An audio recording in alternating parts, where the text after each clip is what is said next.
Emmanuel. Si Dieu est avec nous, et merci. Et vous pouvez vous asseoir, merci. Alléluia. Téléspectateurs à la maison, où que vous soyez, et Jésus est là. Où pouvez-vous aller, et loin de sa présence? Et Jésus est là. Et merci pour votre temps. Et chaque message et témoignage que vous avez reçu pointe au salut. Et donc, quoi de plus? Et dites à votre voisin, je suis sauvé. Et Jésus est mon sauveur. Et chaque témoignage et chaque message que vous avez entendu pointe à la délivrance. Et dites à votre voisin, je suis délivré. Et Jésus est mon libérateur. Et chaque témoignage et chaque message que vous avez reçu pointe à la guérison. Et dites à votre voisin, je suis guéri. Et Jésus est mon guérisseur.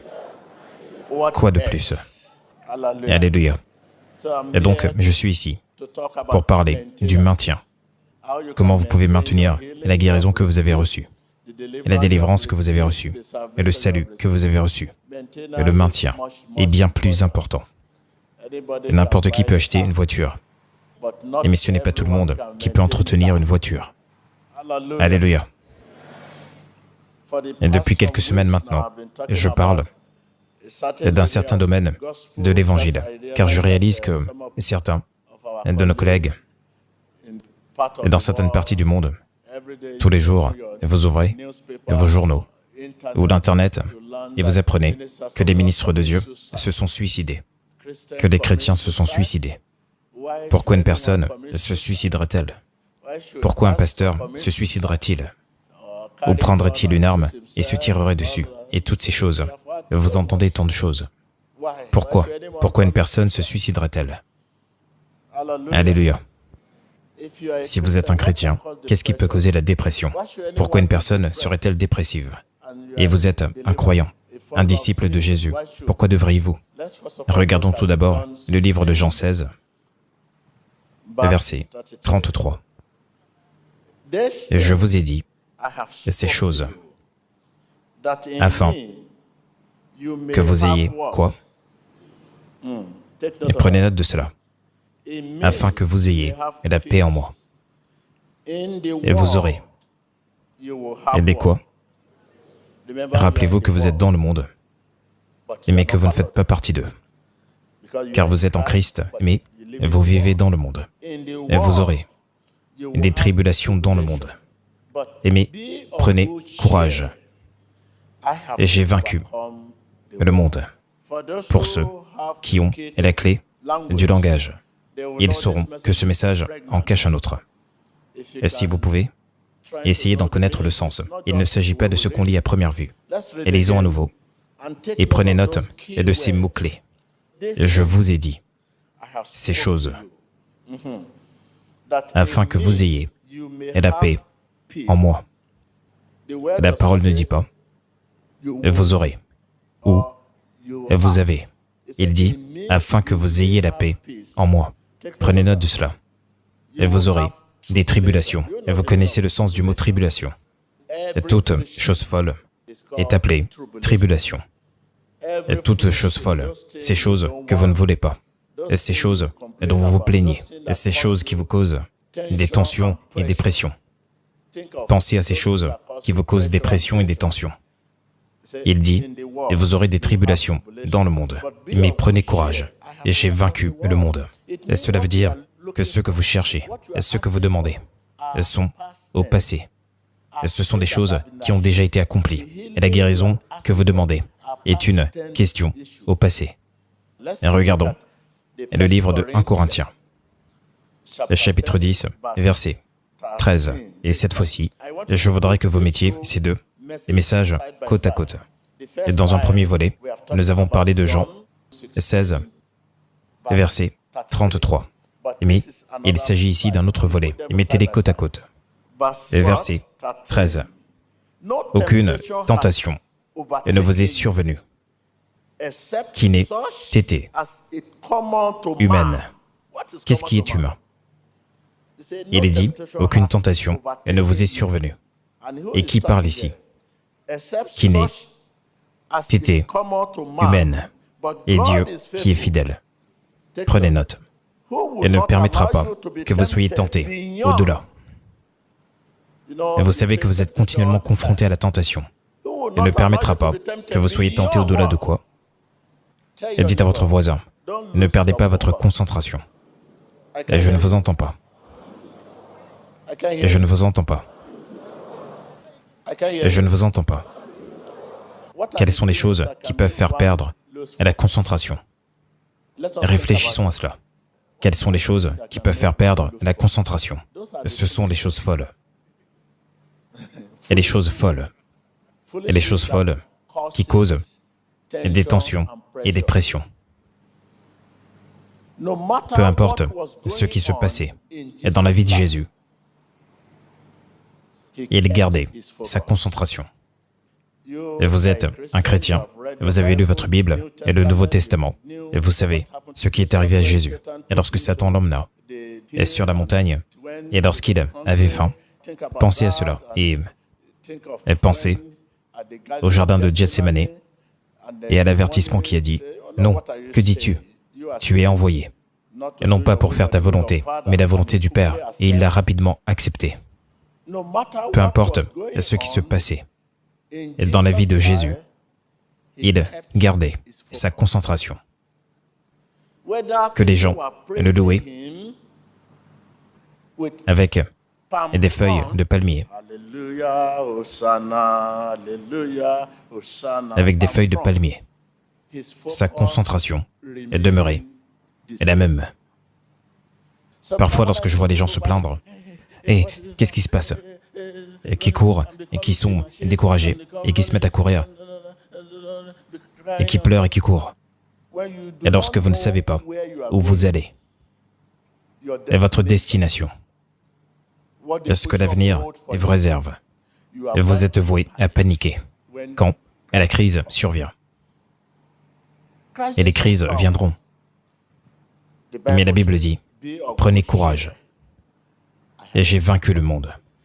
Mais lorsque vous ne savez pas où vous allez, et que vous ne connaissez pas votre destination, et lorsque la tentation survient, vous commencez à voir Jésus d'un mauvais œil. Et lorsque vous savez où vous allez, peu importe ce qui vous arrive au cours du chemin. Savez-vous ce que j'entends par au cours du chemin? Cela veut dire avant que vous n'atteigniez votre terre promise. Au cours du chemin. Au cours du chemin. Avant d'atteindre l'endroit où vous vous rendez, la destination, le trône. Et lorsque vous savez où vous allez, peu importe ce qui vous arrive, ce peut être le cancer, ce peut être la tentation, ce peut être la tribulation, ce peut être n'importe quoi. Et citez ce que la Bible dit. Et lorsque vous savez où vous allez, peu importe ce qui vous arrive au cours du chemin, et cela ne peut pas changer votre concentration. Et Dieu n'est pas un homme qui ment. Et si une révélation vous est parvenue, disant que vous atteindrez cette porte, et vous l'atteindrez assurément. Mais, si, au regard de votre chemin vers cette porte, vous pensez que vous devez marcher sur un tapis rouge, et vous avez tort. Et si une révélation vous parvient disant que cette porte est votre couronne, est votre trône, est votre terre promise, et que vous croyez maintenant que vous devez marcher sur un tapis rouge, que vous ne serez pas confronté à la tribulation, à la maladie, à l'affliction, aux tentations de toutes sortes, et que vous aurez juste à... Dieu a dit que j'atteindrai la porte, et vous voulez juste marcher sur une plateforme. Oui, il a dit que vous atteindrez la porte. Mais, rappelez-vous, il a dit, voici, et je vous ai donné le pouvoir de marcher. Et sur quoi? Même lorsque vous boirez des breuvages mortels, ce pouvoir, il vous l'a donné. Et cela veut dire que vous marcherez sur les serpents, et vous marcherez sur les scorpions. Il y aura des crises, il y aura des tentations, mais je vous ai donné. Et le fait que vous soyez un chrétien, ne signifie pas que vous ne serez pas confronté à des défis. Dites à votre voisin, il y aura des défis. Et dites à votre voisin, il y aura des tribulations. Courez vers Dieu et ne le fuyez pas.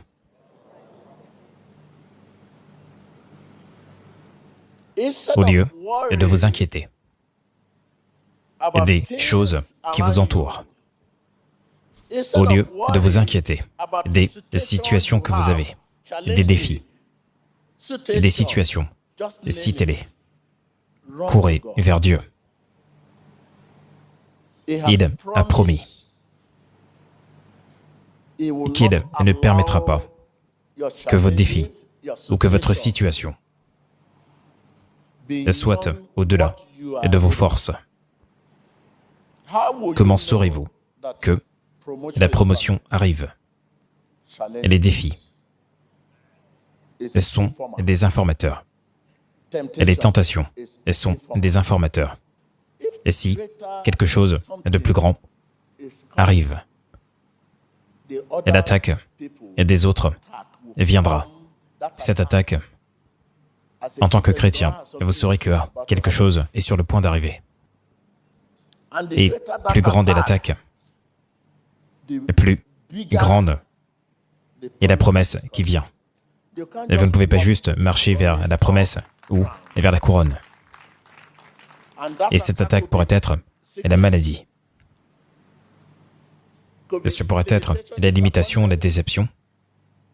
Et ce pourrait être la tentation. Et si vous êtes un chrétien, rappelez-vous que Dieu est fidèle. Et si vous êtes avec lui, et pour lui, en vérité et par la foi,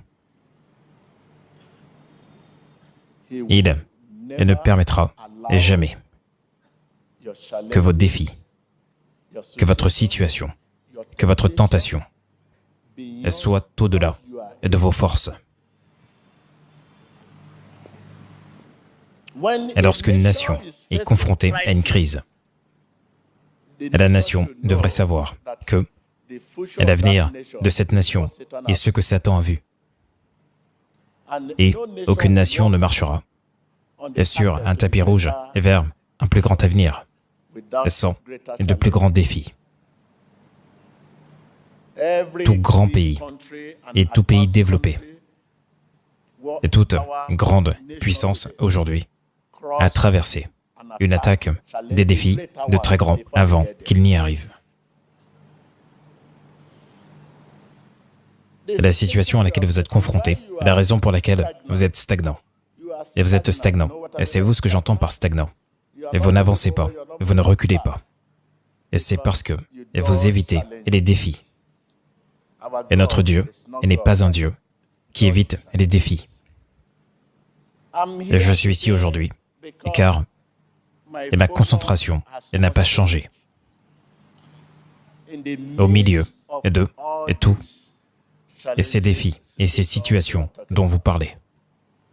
Et vous pouvez également vous retrouver là, le centre de votre propre monde. Et si votre concentration ne change pas, au milieu des défis et des situations dont nous parlons, je sais où je vais et je l'atteindrai si je continue à lui faire davantage confiance au milieu des défis. Et nous abandonnons notre poste lorsque les défis surviennent. Nous adorons moins lorsque les difficultés surviennent. Et vous commencez à vous plaindre. Pourquoi moi? Pourquoi tout cela? Et vous commencez à vous comparer aux autres. Et cet homme est un chrétien, mais il continue toujours à boire et tout cela. Mais moi, et j'adore Dieu en vérité et par la foi. Pourquoi toutes ces attaques? Un chrétien qui mesure sa vie chrétienne à sa situation n'atteindra jamais sa destination. Si vous continuez à mesurer votre vie chrétienne à votre situation, vous n'atteindrez pas votre destination. Vous mesurez votre foi à la situation que vous avez. Et lorsqu'une situation survient, vous permettez à votre situation de vous induire en erreur en permanence. Et vous permettez à votre situation d'affecter votre relation avec Dieu alors que la situation est destinée à vous préparer. La situation est destinée à renforcer votre désir pour Dieu. Et demandez à votre voisin, quelle est votre situation? Le fait que vous soyez un chrétien ne veut pas dire que vous ne serez pas malade. Et lorsque des situations surviennent, et lorsque des défis surviennent, ne fuyez pas Dieu, courez vers Dieu. Et dites-le à votre voisin. Et lorsque des situations surviennent, et lorsque des défis surviennent, et ne fuyez pas Dieu, courez vers Dieu. Alléluia. Oui. Au lieu de vous inquiéter des choses qui vous entourent, et de vous inquiéter de votre situation qui crée du stress et des tensions, courez vers Dieu. Et ce monde est un monde de distraction. Et dites à votre voisin, ce monde est un monde de distraction. Il peut vous causer des distractions par la maladie, par des limitations dans le progrès, par le chômage. Et ces choses causent des distractions. Et vous voulez aller par là, et vous courez par là. Et vous voulez mener une course sur un droit chemin. Une course sur un droit chemin. Et c'est la course que Dieu veut que nous menions. Mais, et lorsque la maladie survient, je cours par là. Et lorsque les maux de tête surviennent, et vous dites, et vous savez que vous ne pouvez pas courir avec des maux de tête. Et même si vous voulez courir avec des maux de tête, vous ralentirez. Et c'est une distraction. Qu'est-ce qui a causé cette distraction? Et les maux de tête. Et vous avez commencé à courir, vous recevez un appel, disant que quelque chose de mauvais est arrivé. Qu'est-ce qui a causé cette distraction? Une mauvaise nouvelle. Ce monde est un monde de distraction et ce flux d'informations. 24 heures et sur 24, il nous fait dévier du chemin. Et votre situation vous cause des distractions. Au lieu de vous inquiéter de choses et de votre situation, courez vers Dieu. Car vous continuerez à avoir ces choses aussi longtemps que vous vivrez. Pas d'examen, pas de promotion, pas de test, pas de promotion. Et votre test pourrait être la maladie dans ce monde. Et votre test pourrait être la tentation. Et votre test pourrait être la tribulation, pourrait être le revers. Quel est votre propre test? Jésus a été testé après avoir jeûné pendant 40 jours et 40 nuits. Et lorsqu'il est revenu de la montagne, et personne ne s'attendait à une si grande onction. Il y avait tant d'onction en lui. Et Satan a quand même eu cette audace de le transporter où? Et ce n'était pas lorsqu'il se rendait au désert. Et ce fut lorsqu'il avait terminé de jeûner pendant 40 jours et 40 nuits. Et il était chargé et en feu. Satan a quand même eu l'audace. Avec ce feu, il lui a quand même parlé. Et il savait quel était le défi à ce moment-là. Et Jésus avait faim. Satan ne viendra pas vers vous sans avoir regardé le défi que vous avez. Est-ce une maladie que vous avez? Il viendra au travers de cette maladie. Il commencera à vous parler. Tu sais que tu vas mourir. Regarde monsieur un tel. Et la maladie que tu as, elle a tué. Et regarde un tel. Et la maladie que tu as, elle a tué. Et il voudra même vous envoyer des médecins qui vous présenteront l'information comme il faut. Et vous consultez le médecin, et le médecin vous dit, allez faire votre testament. Et voici les dossiers de personnes qui sont mortes de la maladie dont vous êtes atteint. 1, 2, 3, 4. Ces personnes, elles sont mortes de cette même maladie. Cette personne est morte de la même maladie. Cette personne est morte de cette maladie. Et même leur maladie n'était pas aussi terrible que la vôtre. Et donc je ne sais pas comment vous pourrez y échapper. Et vous direz, docteur, que dites-vous? Il s'agit là de la voix de Satan. Il viendra au travers de votre faiblesse. Et donc, il est venu vers Jésus. Et il lui a dit, d'accord, vas-y. Si tu dis que tu es le Fils de Dieu, et vas-y. Et regarde toutes ces choses, et je te donnerai tout. Tu n'as pas besoin de faire tout ça. Car notre Sauveur n'était pas désespéré. En effet, il avait faim, mais il n'était pas désespéré pour de la nourriture. Mais vous êtes toujours désespéré pour une solution. Dites à votre voisin, le Sauveur avait en effet faim. Mais il n'était pas désespéré pour de la nourriture.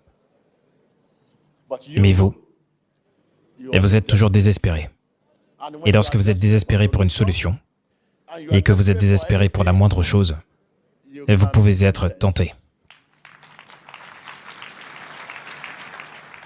Et le désespoir est le défi auquel vous êtes confronté maintenant.